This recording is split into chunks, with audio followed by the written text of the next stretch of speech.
कि कान खोल सुन आई लव यू फलानी। ये तो वही बात हो गया, लेना ना देना भर दे पसीना। कि हम तो हर राजा तू हो हमार रानी। लेकिन रानी बनाएगी तो बड़ा महंगा पड़ेगा। हाँ अवे के बाद अच्छा आ जाइए। कि हम तो हर राजा तू हो हमार रानी। तो कान खोली सुना आई लव यू। कान खोली सुना आई लव यू फलानी। कान खोली सुना आई लव यू। कान खोली सुना आई लव यू फलानी। और कि असहित जरूर छैले रहा। असही तू जरूर छैले रहा। यूपिया बिहार के लइले रहा। असहित जरूर छैले रहा। यूपिया बिहार के लइले रहा। कि जमन भोले के गोले से मारत चला। कि राजा रंगदार तू झारत चला। राजा रंगदार तू झारत चला। दिलन करता कबार चला। राजा रंगदार तू झारत चला। करता कबार। राजा रंगदार तू झारत चला। जिला में करता कबार चला। बोलो भैया। और अभी लीची के सीजन आइल रहला। अच्छा तो एगो लीची के गीत गाइले रही, बड़ी प्यार मिलल है। आओ आओ। आरे लीची लेना हो कि बेचता नी ठेला पर लीची देवरो। टाइम से ले ला बिछी बिछी दे बाजू। बेचता नी ठेला पर लीची देवरो नीमन से ले ला बिछी बिछी देवरो। कि नहीं लेगा तो दूसरा को देंगे। नहीं लेगा तो दूसरा को देंगे। देंगे देंगे भौजी देंगे देंगे। कि लेंगे लेंगे भौजी देंगे देंगे देंगे देंगे भौजी देंगे देंगे।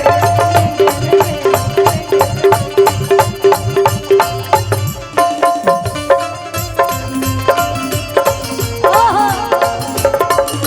बोलिया दानी भाई बच्चा में बहला गे जी। रहू में झकास तो बड़ा बढ़िया लागेला। समझिया दधिया जनी बनाई बड़ी बढ़िया। समझिया दधिया जनी बनाई बड़ी बढ़िया लागेला।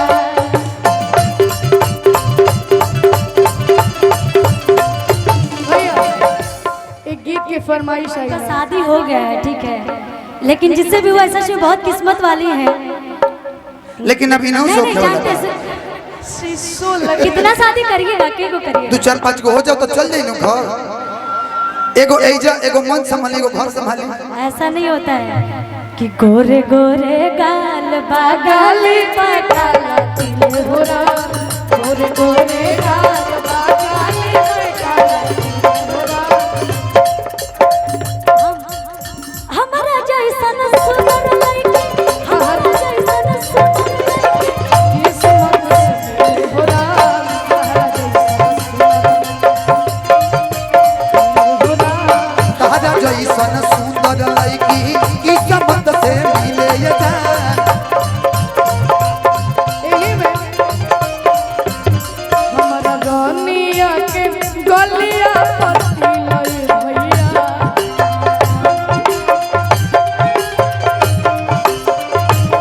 हमारा कनिया के गलिया पति लई भैया। उहे दिल हमर लेके गइल। उहे दिल हमर लेके गइल। दिल ये भैया।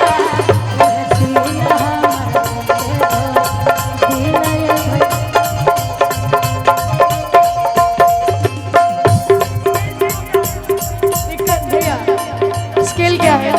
सी है सी। डी आप लगा डी कर दीजिए। डी लगा दीजिए। एक गीत के बाद आप भी आ जाइए। अब आप गाइए। एगो गीत हम गईले रहे। हाँ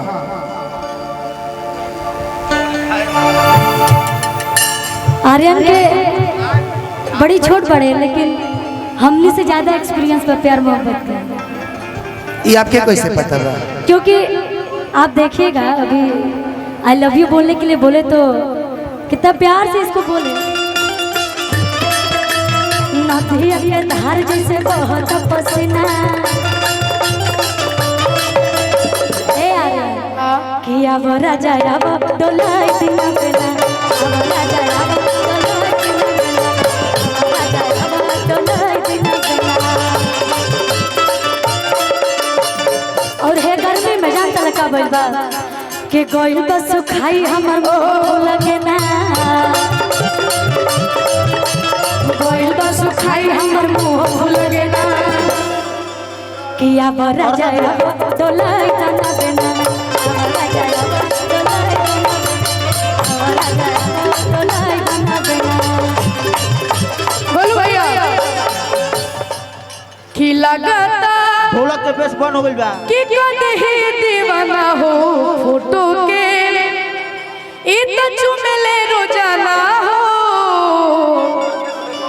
कि बनल चाहती श्रीमती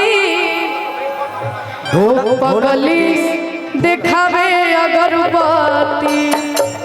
आर्यन हाँ ढोलक का बेस एकदम बंद हो गया। ढोलक का बेस ढोलक और तबला दोनों का भैया बेस बढ़ा के रखिए नहीं तो दिक्कत हो जाएगा। आवे के आए बोलो भैया कि लगाता कदे दीवाना हो फोटो के चुमेले रोजाना कदे दीवाना हो फोटो के चुमेले रोजाना लगाता कदे दीवाना हो फोटो के चुमेले रोजाना हो। और बनल चाहती श्रीमती कोनो गमछी बाटे में तरी हमरा के दी जाता गमछी गमछी एगो गमछी दे दी गमछी। अरे बनल चाहती श्रीमती पगली देखावे